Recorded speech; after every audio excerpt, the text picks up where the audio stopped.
All right, we're here today with a Unity Baptist veteran, a Marine, and it's Fred Boggs. And Fred has been at Unity Baptist Church since 1954, so that's 66 years. Served as a deacon for a lot of that, 40 years plus, and has just been a great man of God. And his family has been involved in church and all that. And Fred, during his time as a Marine, served on USS Toledo, which is a big ship with about 1,200 people on it, just kind of like a small town almost.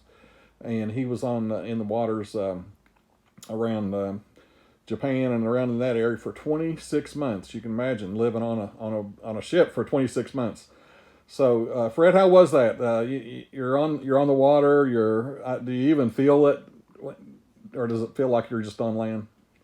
Well, it feels like that you're in the water, and one thing that I noticed aboard ship when we did exercise, everybody had to do exercise, and when we do side straddle hop, and when our feet came back down on the ship, you could feel the ship give. With all 11 or 1,200 men, when they hit the water, the ship would sink a little bit, and it was a funny feeling to see a ship, everybody doing the same thing at the same time.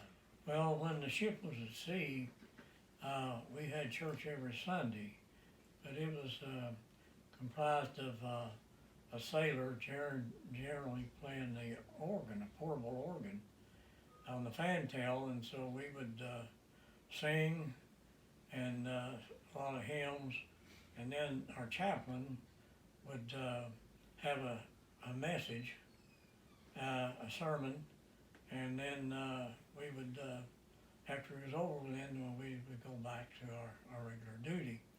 But we always look forward to that, and I talk about being peaceful at sea when you're out in the middle of the ocean and singing hymns. That was really something. It's about the closest thing to being in church. Yes. Whenever our ship was in port, and if there was a church close by, they would take a small boat and take the ones that wanted to go to the church service, go. And it was generally churches like you would have back in the States if it was located at a military base. And so we'd get to sing and meet the people, and it was always good to talk to somebody different or somebody that hadn't lived in the States and was over there. Well, we had a chaplain that he lived in Seattle, Washington. That's where he was raised. And he would, when he came aboard ship, he started a Serviceman's Christian League. And it was something that in addition to what he regularly did. And there was about 20 of us, and what we did was to try to help other people, including even the Japanese people, because they had just gone through a war, and a lot of particularly children, then orphans and so forth. And so they needed all the attention. If we could do something for them to help them, why, we tried. Well, one of the main things we did was to invite orphan children aboard our ship, and we would show them Mickey Mouse cartoons, and of course they couldn't speak the language, but they know that they enjoyed the music, and to send the cartoon characters dancing and so forth. And they'd really clap, and a lot of them, for them, I guess it was something that they got to do every now and then that would give them a little joy after all that they had to go through with by being in a part of a defeated nation. Right.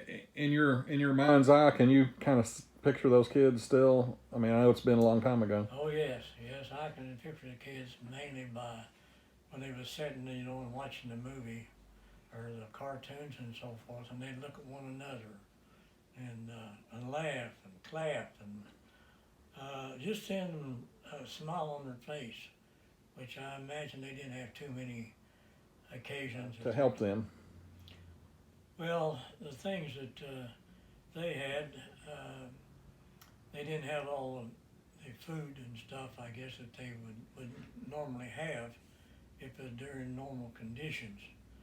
And I know one thing that women would do who lost their husbands during the war and try to get some money and stuff to buy food and stuff, they would take the medals or swords that their husband had won or used, and they would sell those if they could, just to get money or something to buy the stuff that they needed.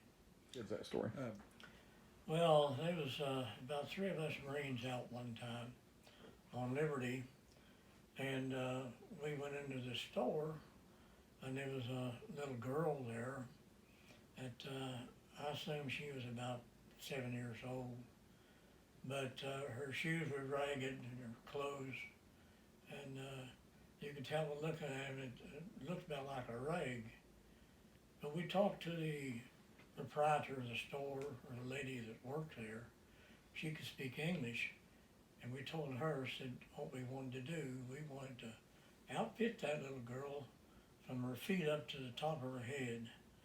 And so she told the little girl what we was going to do, and a big smile came across her face.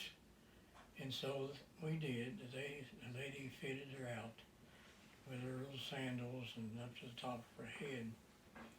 And just to see the smile on that girl's face, it was worth it. I don't think I did anything in a way that was more joyful or pleasing than to see a smile on this girl's face.